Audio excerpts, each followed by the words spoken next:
হৃদয় থেকে অহংকার তুলে দেওয়ার জন্য প্রথমেই আল্লাহ তাআলা আদম আলাইহিস সালামকে সালামের প্রশিক্ষণ দিয়ে দিলেন। পড়েন সুবহানাল্লাহ। সাইয়েদনা আদমকে তৈরির পরে আল্লাহ বললেন, আদম সাল্লিম আলা উলাইকান নাফার। ও আদম, সিজদা দেওয়ার দরকার নাই, জিকির করার দরকার নাই, অন্য কিছু করার দরকার নাই। সৃষ্টি করার পরে তোমার প্রতি আমার প্রথম আদেশ হলো ফেরেশতাদেরকে মুহূর্তেই তুমি সালাম দিয়ে দাও। কি দিয়ে দাও? আদম আলাইহিস সালাম আদেশ আসা মাত্রই সালাম দিলেন। মুহূর্তেই আদম আলাইহিস সালামের হৃদয় থেকে অহংকার দূর করে দিল কে? এজন্য আমরাও আগে আগে সালাম দিব। আগে আগে মুরব্বীরা বাচ্চাদেরকে দিবেন, বাচ্চারা মুরব্বীদেরকে দিবেন, স্বামী স্ত্রীকে, স্ত্রী স্বামীকে, ছেলে বাবাকে, বাবা ছেলেকে।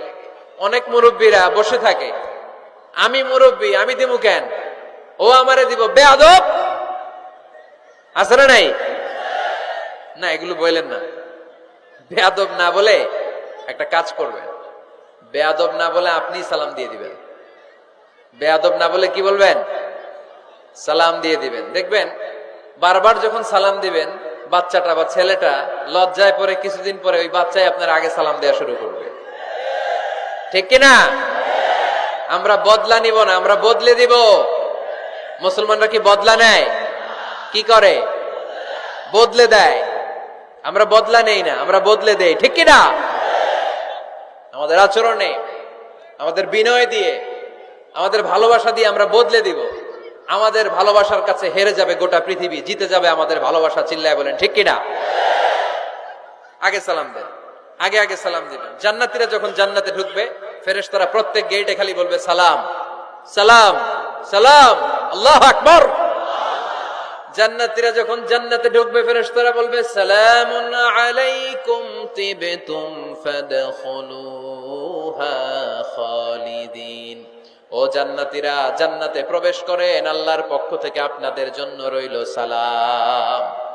আপনাদের জন্য কি? তাহলে জান্নাতে একে অপরের সাথে দেখা হলে সেখানে কি দেয়া হবে? সালাম। তাই নিজের পরিবারে যারা জান্নাতের আমেজ উপভোগ করতে চান তারা সালাম দিন। পরিবারটারে যারা জান্নাতি বানাতে চান, ঘরে ঢুকেই কি দিবেন?